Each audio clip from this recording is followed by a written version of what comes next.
예, 오늘 말씀의 제목은요, 이제 십계명이라는 제목입니다. 십계명.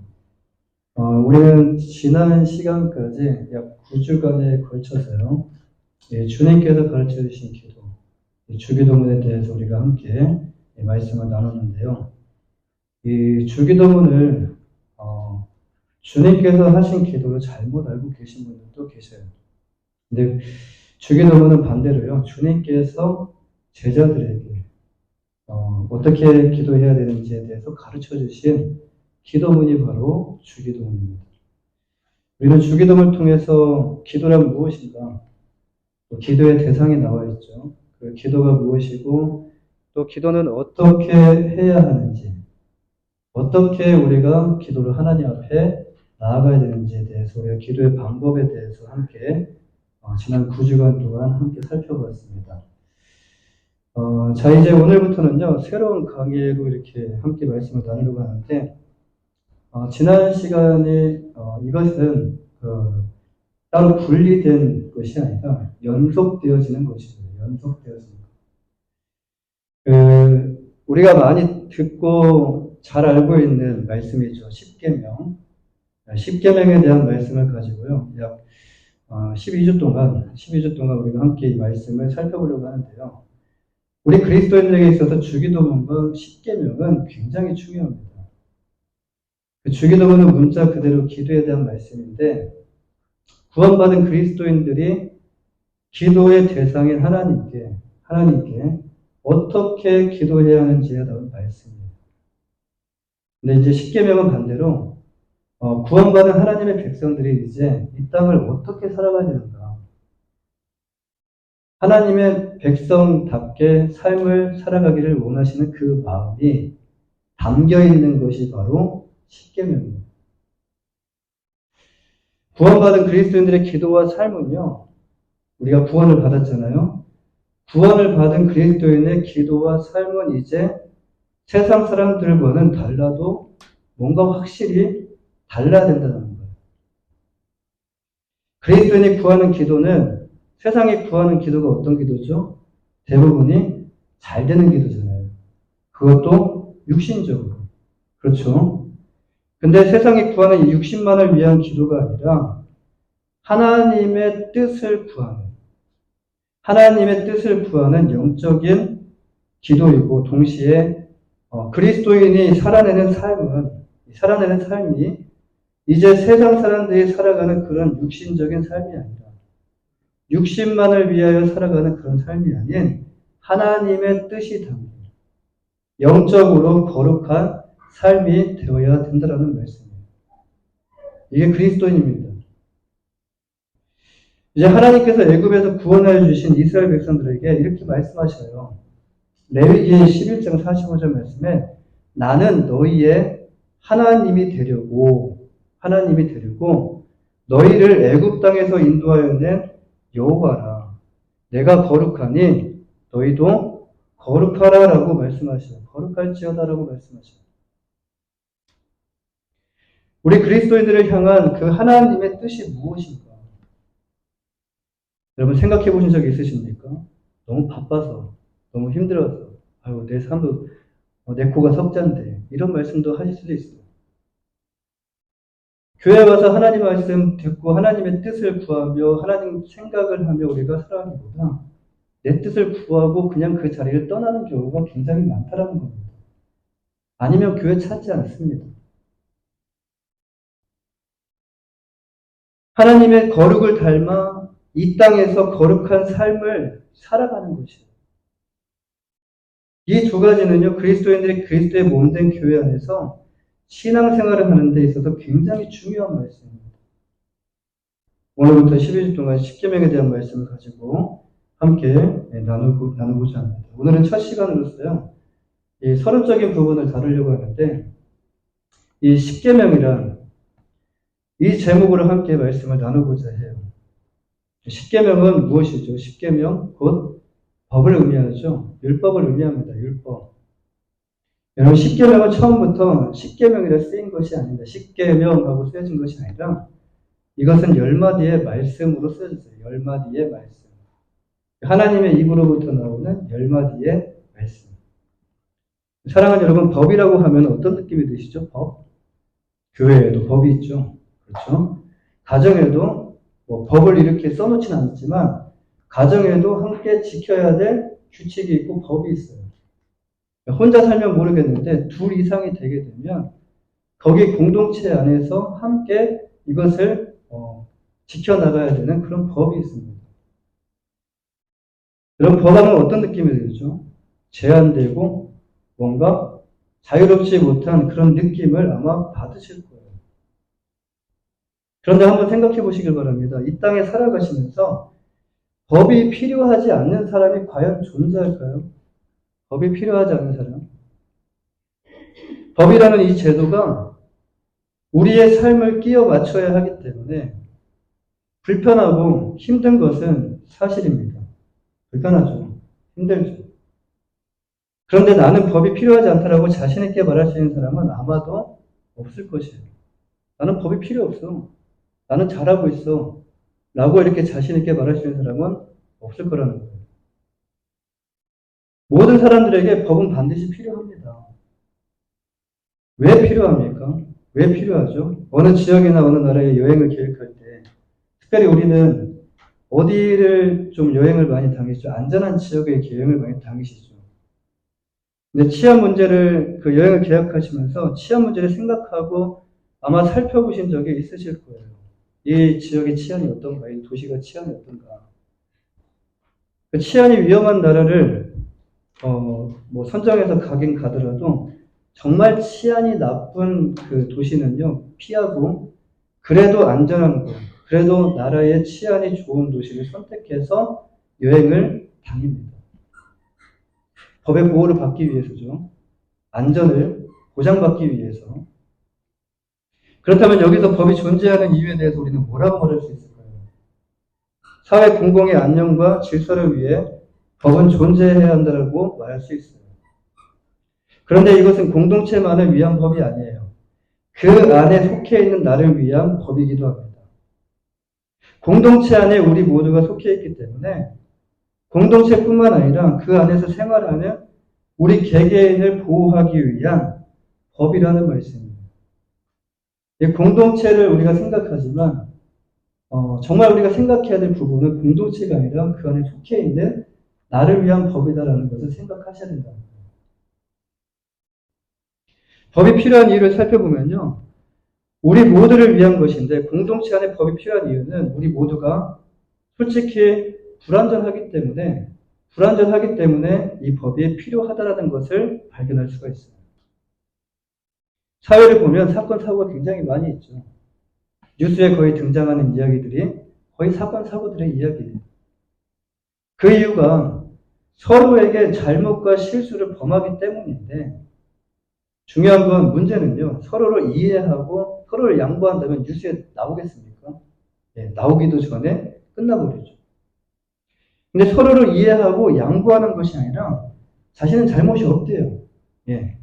자신은 잘못이 없고 상대방이 잘못했다라고 생각하고 상대방의 상대방의 잘못을 어떻게든지 더 많이 발견하려고 하는 그렇기 때문이에요. 이 성경에 보면 우리 안에 이런 마음이 있다라고 말씀하는데요. 마태복음 14장에서 주님께서 제자들에게 사람을 더럽게 하는 것은 입으로 들어가는 것이 아니라 입에서 나오는 것이다라고 말씀하셔요. 입에서 나오는 것에 대해서 마음에서 나오는 것은 악한 생각과 살인과 간음과 음란과 도둑질과 거짓 증언과 비방입니다. 주님은 제자들에게 이렇게 말씀하셔요. 이 말씀에 대해서 자유로울 사람은 아마 없을 것입니다. 우리 모두 안에 있는 마음이기 때문에 그런데요. 잠언 16장 19절, 잠언 6장 16절에서 이 19절 말씀을 살펴보면요. 하나님이 미워하시는 7가지 죄, 하나님이 미워하시는 7가지 죄 중에서 큰 죄에 대해서 이렇게 말씀하십니다. 여호와의 미워하시는 거, 싫어하시는 거, 곧 그 마음에 싫어하는 것이 6, 7가지니 곧 교만한 눈과 거짓된 혀와 무죄한 자의 피를 흘리는 손과 악한 계교를 꾀하는 마음과 빨리 악으로 달려가는 발과 거짓을 말하는 망령된 증인과 및 형제 사이를 이간하는 자니라. 이것을 단어로 정리하면 7가지 단어가 나오는데 교만과 거짓, 위선, 그리고 시기심과 질투, 그리고 탐욕, 우상숭배, 그리고 원망, 분노, 화냄, 그리고 정욕, 음행, 나태, 게으름이라는 거예요. 하나님께서 하나님의 백성인 이스라엘에게 주신 십계명에 대하여 말씀드리기 전에 이것에 대해서 말씀드리는 이유가 무엇일까요? 계명, 법 하면은 어떤 생각이 드시죠? 우리의 몸부터 반응을 해요. 우리의 몸도 아유 힘들다. 아유 힘들다. 힘들다고 어렵다라고 반응합니다. 그런데 십계명은 우리에게 주신 이 십계명은요. 우리를 어렵고 힘들게 하기 위해 주신 계명이 아니라는 거예요. 이 어렵고 힘들게 주신 계명이 아니라 사랑을 위해서 우리에게 이 계명을 주셨다라는 말씀입니다. 하나님께서 우리에게 주신 계명은요. 절대로 무거운 것이 아니다라고 성경은 우리에게 말씀합니다. 요한계시록 5장 1절에 3절 말씀에 예수께서 그리스도이심을 믿는 자마다 하나님께로부터 난 자니 또한 낳으신 이를 사랑하는 자마다 그에게서 난 자를 사랑하는 자. 믿는다라는 전제가 그냥 믿는다는 것이 아니에요. 이 믿음은 삶을 반영하는 겁니다. 우리가 하나님을 사랑하고 그의 계명을 지킬 때에 이로써 우리가 하나님의 자녀를 사랑하는 줄을 아느니라. 하나님을 사랑하는 것은 이것이니 우리가 그의 계명들을 지키는 것이라. 그의 계명들은 무거운 것이 아니로다 라고 말씀합니다. 하나님은 어떤 분이라고 성경은 말씀하십니까? 하나님은 사랑이시다라고 말씀하셔요. 하나님은 사랑이시다. 우리에게 주신 10가지 계명, 우리를 힘들게 하시기 위해서, 우리를 고통스럽게 하시기 위해서, 우리를 어렵게 하시기 위해서 이 계명을 우리에게 주셨을까요? 사랑의 하나님께서. 근데 우리에게 주신 이 10가지 계명을 모두 유심히 살펴보면요. 계명마다 그 안에 무엇이 담겨져 있는 것을 우리가 보게 되냐면 우리를 향한 하나님의 사랑이 담겨져 있는 것을 볼 수가 있습니다. 우리가 잘 되기를 원하시는 하나님 마음, 우리가 정말 하나님 안에서 생명을 얻고 풍성한 삶을 살아가기를 원하시는 하나님의 마음. 여러분 십계명 하면 누가 떠오르죠? 십계명. 십계명은 떠오르는 사람이 있죠. 모세. 십계명 안에 있는 내용은 몰라도요. 첫 번째부터 10번째까지 내용은 잘 몰라도 십계명 하면 그리스도인이든지 아니든지 상관없이 모세라는 그 이름이 떠오를 것이에요. 근데 오래된 기독교 영화 중에서 십계라는 유명한 영화가 있습니다. 오래됐죠? 여기에 영화를 보신 분이 계시다면 십계라는 그 영화에 등장하는 주인공의 이름이 모세라는 그 사실을 알게 될 거예요. 이 십계명은 하나님께서 이스라엘 백성들에게 시내산에서 출애굽하고 난 다음, 홍해를 건너고 난 다음에 시내산에서 모세를 통해서 이스라엘 백성들에게 주신 10가지 계명입니다. 이 계명을 모세를 통하여 이스라엘 백성들에게 주시기 전에 먼저 어떤 일이 일어났죠? 이것을 간략하게 한 구절로 설명하고 있는 것이 바로 오늘 본문 2절 말씀입니다. 이 십계명에 들어가기 전에 간략하게 요약을 해서 한 구절로 설명하고 있는데 뭐라고 설명하고 있냐면 2절 말씀에 나는 너를 애굽 땅 종되었던 집에서 인도하여 낸 내 하나님 여호와니라. 이스라엘 백성들에게 어떤 일이 일어났습니까? 어떤 일이 일어났었죠? 하나님께서 애굽으로부터 구원하여 주시기 전에 이스라엘 백성들은 애굽에서 430년 동안 긴 시간 동안 애굽의 종으로서 그들은 노예로서 살고 있었더라는 거예요. 하나님은 이런 이스라엘 백성들에게 어떻게 하셨죠? 이렇게 고통받고 있는 이스라엘 백성들을 위하여 성경은 뭐라고 표현하고 있냐면요. 신이 내려오셨다라고 표현하죠. 신이 내려오셨다. 신이, 하늘에 계신 신이 내려오셨다는 거예요. 출애굽기 3장 7절에서 8절 말씀에서 여호와께서 이르시되 내가 애굽에 있는 내 백성의 고통을 분명히 보고 보셨어요. 그들이 그들의 감독자로 말미암아 부르짖음을 듣고 보셨고 들으셨고 그 근심을 알고 내가 내려가서 또 9절 말씀해 보시면 이스라엘 자손의 부르짖음이 내게 달하고 내게 올라왔고 애굽 사람이 그들을 괴롭히는 학대도 내가 보았으니 애굽으로 인하여 고통받고 있는 백성 하나님의 백성인 이스라엘의 부르짖음을 들으셨을 뿐만 아니라 구하시기 위하여 친히 내려오셔서 이스라엘 백성들을 이끌 모세를 선택하여 준비하시고 그들 훈련하셨다는 거예요. 하나님께서 이스라엘에게 어떤 일을 행하시기 위하여 모세를 선택하여 부르셨습니까? 애굽으로부터 큰 일을 행하시기 위해서. 애굽으로부터 구원이 그냥 구원이 아닙니다. 이 구원은요, 여러분 큰 구원이에요. 이스라엘을 위하여 하나님께서 큰 구원의 역사를 행하셨습니다. 여기서 우리는 이스라엘, 하나님의 백성인 이스라엘을 향한 하나님의 놀라운 사랑을 발견할 수 있습니다. 큰 구원을 베푸셨다. 그냥 구원이 아닙니다. 말씀대로 이스라엘 백성들을 사랑하셔서 하나님께서 친히 내려오셨어요. 하나님의 구원 안에 그들을 향한 하나님의 큰 사랑이 담겨져 있더라는 거예요. 이들을 애굽으로부터 구원하여 주시고 홍해를 건너 시내산 앞으로 하나님께서 이들을 인도하여 내셨는데 이스라엘을 단지 억압과 그 속박에서 불쌍하니까 그래도 내가 구원해 주셔야지라고 억압과 그 속박 안에서 벗어나게 하시기 위해요. 단지 그 일을 행하시기 위하여 그들을 구원하여 주신 것이 아니라 그 이후의 사건을 보면 하나님 나라의 거룩한 백성으로 삼아주시기 위해 구원해 줬으니까 이제 알아서 살아 이게 아니에요. 하나님 나라의 거룩한 백성으로 삼아주시기 위하여 그들을 애굽으로부터 구원하여 주셨다는 거예요. 구원뿐만 아니라 그 이후에 하나님의 놀라운 계획이 그 안에 담겨져 있다는 거예요. 이제 이스라엘 백성들은 하나님 나라의 거룩한 백성이 되었습니다. 그렇다면 하나님께서 구원하여 주시고 하나님의 거룩한 백성이 되면 다 된 것인가? 다 됐을까요?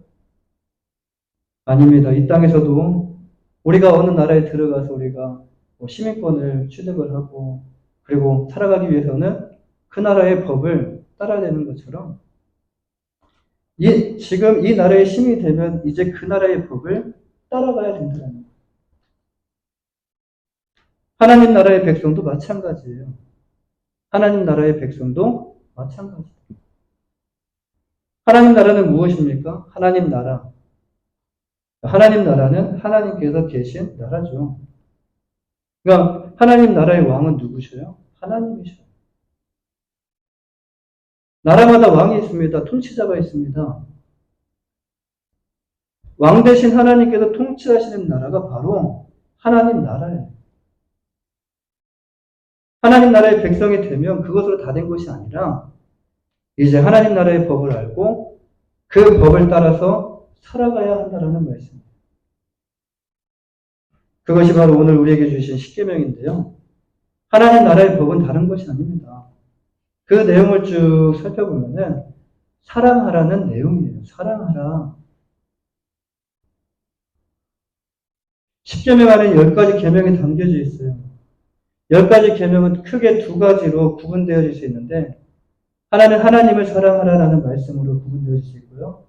그리고 이 말씀이 첫 번째 계명에서부터 네 번째 계명까지가 이 말씀으로 구성되어 있고 또 다른 하나는 이웃을 내 몸과 같이 사랑하라. 이 말씀 많이 들어보셨을 거예요. 이 말씀으로 다섯 번째 말씀에서 열 번째 말씀까지 이 말씀이 해당이 돼요. 하나님께서 이스라엘 백성들에게 십계명만 주신 것이 아닙니다. 십계명 외에도요. 하나님께서 이스라엘 백성들에게 모세를 통해서 613가지나 되는 그런 법조항을 율법을 주셨어요. 여기서도 크게 두 가지로 구분할 수가 있는데 하나는 하지 말라라는 말씀이에요. 하지 말라. 이것이 248개가 되고, 그리고 또 다른 하나는 하지 말라 하면 또 다르게 뭐죠? 반대되는 게 이제 하라. 하라라는 말씀이 이 365가지입니다. 그래서 총 613개의 법을 주셨는데, 여러분 이 십계명과 지금 이 613가지 율법과 다른 점이 있다면 무엇이냐면요. 십계명은 하나님께서 직접 돌판에 써 주셨다는 거예요. 그 외의 율법은 모세를 통하여 이스라엘 백성들에게 말씀하여 주셨다는 거예요. 구약의 10가지 계명을 신약에 와서 주님께서 두 가지로 요약하여 말씀해 주셨는데 우리가 잘 아는 말씀. 마태복음 22장 37절 40절 말씀에서 주님은 첫째로 내 마음을 다하고 목숨을 다하고 뜻을 다하여 주 너희 하나님을 사랑하라. 이것이 첫째 되는 계명이라고 말씀하셨고요. 그리고 둘째로 그와 같다고 말씀하시면서 내 이웃을 내 자신과 같이 사랑하라라고 말씀하십니다. 십계명을 두 가지를 요약하면 첫째로 하나님을 사랑하라. 두 번째로 내 이웃을 사랑하라라는 말씀. 지금 이 율법은 다른 그 어떤 것이 아니라 지금 이 율법은요. 사랑에 관한 명령입니다. 사랑에 관한 명령입니다. 우리 방식으로 사랑하는 것이 아니라 하나님의 방식으로 사랑하라는 명령입니다. 하나님은 우리를 하나님과 함께 교제하고 하나님과 함께 사랑하시기 위하여 우리를 창조하셨습니다. 창조의 목적입니다. 우리를 창조하신 이유가 우리를 사랑하시기 위해 우리와 함께 하시기 위해. 그런데 우리 안에 죄가 들어옴으로써 인해서 하나님과 영원한 교제, 영원한 사랑의 관계가 금이 가고 깨어지게 되었습니다. 뭐로 인해서요? 죄로 인해서. 우리는 피조물이기 때문에 하나님과 깨어진 관계를 회복할 수 없습니다. 회복하고 싶어도 우리는 피조물이기 때문에 하나님과 깨어진 관계를 회복할 수가 없어요. 그래서 이 땅에 태어나 그냥 깨어진 채로, 관계가 깨어진 채로 삶을 살다가 육신은 흙으로 다시 돌아가고 영원한 하나님 옆에 다시 서게 되는 거예요. 결혼하면 될 줄 알았어요? 결혼하면 관계가 뭐 더 좋아질 줄 알았어요? 뭐 사람을 만나면 관계가 더 좋아질 줄 알았어요? 그러나 하나님의 관계도 깨졌고 사람의 관계도 깨졌다는 거예요. 만남을 가져도 처음에는 기쁘고 행복한 마음이 있었지만 그 마음이 점점 사라진다는 거예요. 이렇게 그냥 깨어진 채로 인간관계, 그냥 깨어진 채로 이렇게 살아가다가 때가 돼서 육신은 이제 흙으로 다시 돌아가게 되고 우리의 영혼은요 다시 하나님 앞에 서게 된다는 거예요. 근데 이 말씀을 누가 해주냐는 거예요. 어느 책에서 이 말씀을 해주냐는 거예요. 이 말씀이 기록된 것은 오직 성경밖에 없습니다. 우리의 영혼이 하나님께로 돌아간다는 것이 오직 성경밖에 없다는 거예요. 왜 세상에서는 이런 말을 하지 못하는 것일까요? 자신 또한 피조물이기 때문에 알 수가 없다는 거예요. 모르는 거예요. 그러나 우리를 창조하신 하나님은 알고 계십니다. 이 모든 것을 하나님은 알고 계십니다. 하나님만이 깨어진 관계를 회복할 수 있습니다. 하나님만이. 하나님만이 깨어진 관계를 회복하시고 하나님만이 우리의 상황과 우리의 사정을 아시고 우리의 병든 부분을 하나님께서 고치실 수 있어요. 육적인 것뿐만이 아니라 영적인 모든 부분도 하나님께서 터치하시고 회복시킬 수 있어요. 하나님만이. 그래서 하나님께서는 애굽에 종된 이스라엘 백성들, 애굽에 430년 동안 종된 생활을 해왔잖아요. 그들 스스로 벗어날 수가 없어요. 그 안에서 누군가가 구원자가 생기지 않는 이상 그 안에서 벗어날 수가 없다는 거예요. 벗어날 수 있었으면 벌써 벗어났겠죠.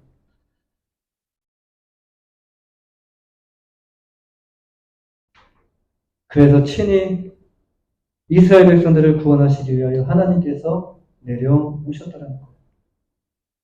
그리고 그들을 이제 하나님의 백성을 삼아주시고 하나님 나라의 백성으로서의 삶에 대한 명령을 주신 것입니다. 그 명령은 다름 아닌 사랑의 명령이라는 거예요. 사랑하라. 이렇게 우리에게 사랑하라고 명령하셨는데 우리가 이 명령을 지키지 못하는 이유는 여러분 우리에게는 이런 사랑을 지킬 수 있는 능력과 힘이 없습니다. 이 율법을 완성하시기 위하여 이 땅에 누가 오셨죠? 이 율법을 완성하시기 위해서 이 땅에 예수 그리스도가 오셨어요. 주님은 사랑의 큰 증거인 십자가 위에서 이 율법을 완성시키셨어요. 우리가 하나님을 사랑하고 우리가 서로 사랑할 수 있는 것은요, 여러분 우리의 힘과 능력이 아니에요. 십자가예요. 십자가 때문에 우리가 사랑하는 거고, 십자가 때문에 우리가 참는 거고, 십자가 때문에 우리가 용서하는 거예요. 예수님께서 십자가를 통하여 율법을 완성하셨기 때문에 그래요. 그래서 이것은 이제 더 이상 우리에게 무거운 짐이 아닙니다. 더 이상 힘든 것이 아니에요. 우리에게 하나님의 사랑을 깨닫게 해주셨고 우리에게 행할 수 있는 능력 또한 우리에게 주셨다라는 말씀입니다. 요한일서 4장 10절에서 사랑은 여기 있으니 우리가 하나님을 사랑한 것이 아니요 하나님이 우리를 사랑하사 우리 죄를 속하기 위하여 화목제물로 그 아들을 보내셨습니다. 또한 요한일서 5장 3절에서 하나님을 사랑하는 것은 이것이 우리가 그의 계명들을 지키는 것이라 그의 계명들은 무거운 것이 아니로다. 주님께서 이미 십자가를 통하여 율법을 완성시키셨기 때문에 내가 하려고 하기 때문에 힘든 거예요. 주님께서 이미 십자가를 통하여 이 율법을 완성시키셨기 때문에 우리에게 주신 이 계명들은 더 이상 우리에게 무거운 것이 아닙니다. 이제 우리가 다음 주부터 본격적으로 함께 이 십계명을 나눌 텐데요. 우리가 나누는 이 십계명을 통해서 하나님의 크신 은혜가 여러분 마음 가운데 임할 뿐 아니라 하나님께서 기뻐하시는 거룩한 삶이 무엇인지를 발견하고 거룩한 삶으로 다시금 회복되어지는 여러분 모두의 삶이 되시기를 주님의 이름으로 간절히 축원합니다. 기도하겠습니다.